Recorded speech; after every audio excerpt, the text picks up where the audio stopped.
When I'm not desperately missing human interaction but simultaneously refusing to speak to anyone on FaceTime, I like to answer questions I get on YouTube, so let's get to it. Show me how Kiss came up with the E in E7 in Beth played in C, please. Well, first of all, I don't know how Kiss uses it because I refuse to listen to Kiss because I hate Kiss and they're my least favorite band ever, so I don't even know what you're talking about. But I can talk a little bit about why that works in the key of C, and we're going to use this as an opportunity to go over my top 5 favorite chord substitutions. Some of them are going to be super easy, and some of them get a little bit more complex, right? So let's start right there off the bat. In the key of C, there are 6, 7 main chords, right? I don't want to get super far into this. I'll link you to a video if you don't know how to number chords as far as like 1, 4, and 5 in the key of C being C, F, and G major, 2, 3, 6 being D minor, E minor, A minor. If you don't know that at all, you're probably going to be confused, so watch that video first, but we're going to start talking about it right off the bat. Also, side note, I am tuned down a step, so we're going to do this in the key of C, but that's technically a B flat if you're trying to play along, right? So, I think one of the best ways to illustrate this is let's make a simple chord progression in the key of C, C to insert chord to F, okay? So this is gonna be a 1 to something to F, okay? So let's stay in the key, let's go C to E minor to F. This is a 1 to a 3 to a 4.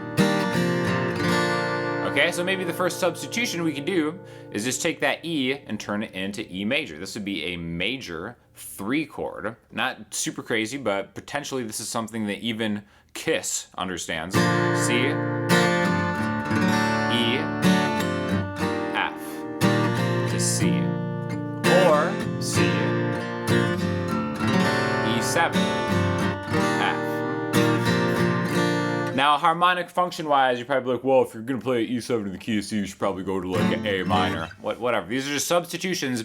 I'm thinking of this more as just different options you can have to maybe swap out for different chords in a key, rather than like, oh, how are we going to like drive a chord progression somewhere? So just different chords you have available that are most likely going to be able to work in some way, right? So anytime you're in the key of C, you can use an E major or an E7 chord. Put it wherever you want. Sometimes it'll sound great, sometimes it might not sound so great, but it'll always kind of work. There's always a way. If there's a will, there's a way, all right? So that's just number 1. That's easy. Again, all this stuff is movable. Like if you're in the key of D, you just have to find the 3rd note, so D, E, F sharp. You can play like D, and then so on and so forth, right? So another one, let's just actually take it just from that C to F. One thing that works really well is just swapping the class of the 4 chord. So make it a minor 4 chord. Okay, this is something that gets used a lot. For instance, the Fiona Apple song, I Know.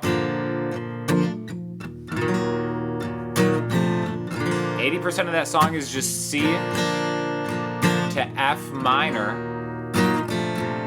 to C. And then again, I think that's like one of the greatest songs ever written. Sometimes that chord will change back into an F major. So that's cool because you can kind of play around with it a little bit.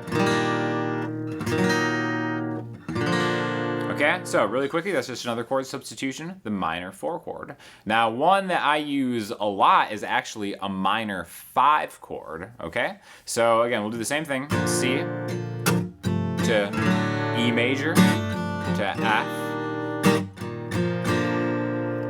What about C?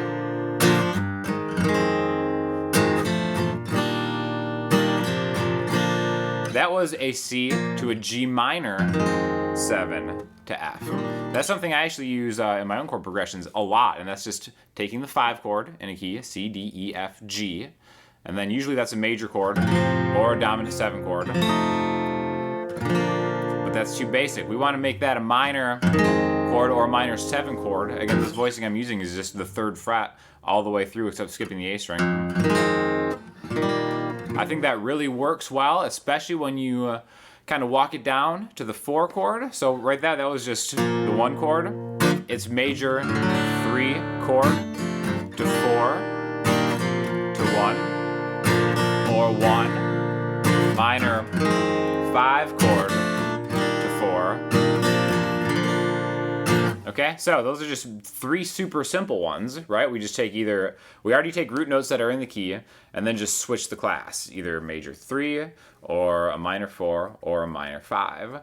The next one's gonna be a little bit out there. I guess this isn't so totally crazy, but it's a 7 chord in any key is gonna be a minor 7 flat 5 chord, right? So in the key of C, that would be a B minor 7 flat 5. We can work that into the same progression, C,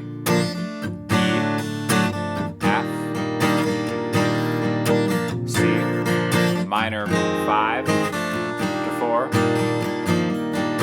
C. Okay, that's staying in the key. I think a more interesting way to do that is to take its full diminished 7 chord, which would be just like a B diminished 7. Now I've done a whole video on just this chord, which is a really interesting chord.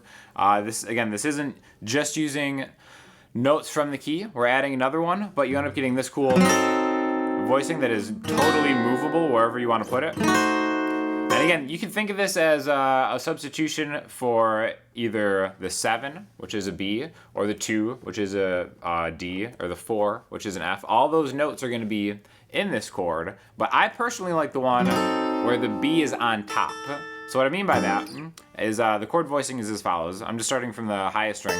7 on the highest string, 6 on the B string, 7 on the G string, 6 on the D string. Okay, so I'm thinking of this as B diminished 7. The reason I like this voicing, where I have the B on top, right there, is I think it just kind of lends itself to that F in this particular instance, right? So again, we've got 4 chord substitutions. I'm gonna put them in between the C and F for all of them, right? We've got C, E major, F. Now let's put that minor 5.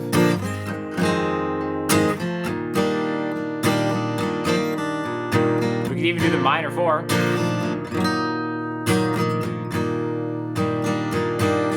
And then let's do that diminished 7.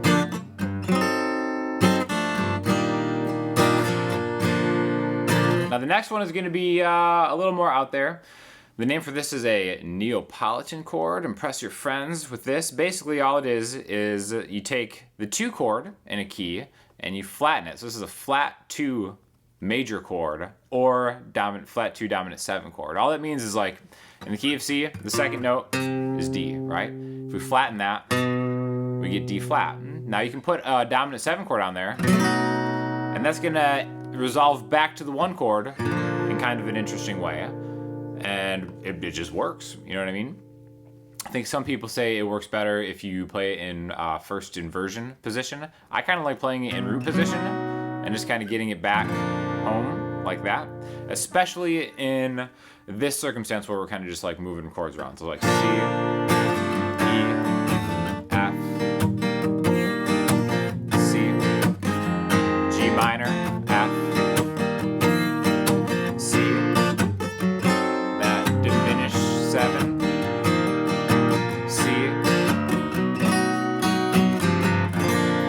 Now it's not going to work so well to the F, but it's a great way to kind of end by going back home, right? So again, those are just some interesting chord substitutions. You can start linking those together. That last one is kind of a straight up substitution for the 5 chord. Again, if you ever have just a C to G7 to C, replace that with the C flat 2, like that. Same thing with that D. Remember we said we could sub out the diminished 7 for that? So a lot of times in jazz you'll see like a 2-5-1, like a D minor, G7, C. You can totally swap that out for like a diminished thing like that with just these chord substitutions. There you go. Which guitar model, Sean? So this is a Taylor GA3. Absolutely love this guitar. It just sounds fantastic. As I'm sure you can hear, even tuned down a step, it still holds this tune incredibly well. Huge fan of Taylor guitars. They don't make this current model anymore. The one that they make now that is closest to it is the 314. And actually, if you are in the market for a Taylor, now's a good time, because for the next couple days, if you buy, like I think it's a 300 series or more, you can actually get like another Taylor guitar for like $99. So it's really like saving like hundreds of dollars off of something like that. You can do that on like Sweetwater Guitar Center. But yeah, I'll link you to it because, again, huge fan of Taylor guitars. This GA3 has kind of been like the mainstay in the arsenal for a long time. So if you're thinking about potentially pulling the trigger on one, now might be a good time to do it. Loving that bossa nova vibe at the start, kind of a Tom Misch vibe when it takes a totally different direction. Patreon when. Thank you so much. This is off of the original song Parador that I posted a couple days ago. And yeah, it does kind of have like a bossa nova type vibe to it. Tom Misch actually is awesome, so thank you for that comparison. As far as Patreon, I've always said I was never really gonna do a Patreon thing. I don't know, I like the monetization of it to be selling masterclasses if you guys are interested, just for like more concentrated type stuff. But a lot of people have been asking for a Patreon. I just don't know what other content you guys might want to see. Let me know if you guys would be interested. I think one thing that I could do, because I don't teach songs on this channel, maybe I could teach songs on like a Patreon if people are interested in that. Specifically, just like I could teach my whole set list, which is like 120 songs. One of the reasons I wouldn't want to do that on YouTube is because I kind of play them in my own way. So it's not like the super accurate note for note version of it. I don't know, just some ideas of maybe doing something different, so let me know what you guys think. Stop sliding your hand every gosh darn time you're done. Beyond irritating. Dude just looks like a spaz and makes it hard to see what you're talking about. So where am I supposed to put my hand when I'm done? I'm so sorry, so salty. Do you use the Audio Technica for recording vocals as well? Yeah, so last week someone asked about the audio video setup. One thing I forgot to mention last week, I use Final Cut Pro to do all my editing. But yeah, the AT4050, just an incredible all-around microphone. I use it for pretty much everything. I'm capturing the vocals with it right now. I use it on guitars. I use it on electric guitars. Anything. That's kind of my go-to workhorse mic. Another one that's really good is the Warm Audio WA87, U87 clone type thing. I like that better on female vocals than I like it on my own vocals. The top end is just a little bit different, and I kind of prefer the AT4050. But I am doing a video with Warm Audio probably tomorrow that I'm going to post from something that we did way back in the day with the Ryders, where it's just me, Andrea, and Pasha kind of slaying an original. So look forward to that tomorrow. I detect a potential for alcoholism in this teacher. You can hear he likes to drink, likely star sign Taurus. One of my favorite things in life is when people who are trying to sound smart and flex on like the predictive abilities that they have end up being so wrong and end up looking like an total idiot. This is one of those cases in point. It's so wrong, I never even tried alcohol, so I don't know what he's talking about. Not a Taurus. I'm a Cancer with a Leo rising, just in case you were wondering. I wanted to ask about acoustic panels as I'm currently messing around with recording. I'm still completely new to this and wondered if it's beneficial to have them. Are there certain areas where they need to be placed, or does it depend on the size, shape of the room? And also just wondered if you have any general tips from your experience on how to make your recordings sound better. Yeah. Room treatment is probably the #1 most overlooked thing of anything. This is something I learned the hard way. As you can see, these panels I made myself. They're super easy. They're ridiculously cheap. Once you do it, all you have to do is buy like rock wool, put it in a frame, and just wrap some fabric around it, and it makes a phenomenally huge difference. Now, where to put them, you're exactly right. It depends on the size of your room. A lot of times, the corners you want some kind of treatment in, generally most things. A lot of times just stuff acts as treatment, like furniture can. But definitely on the walls, there's a lot of reflections in any room, and you kind of need something unless you have a super damp sounding room in general.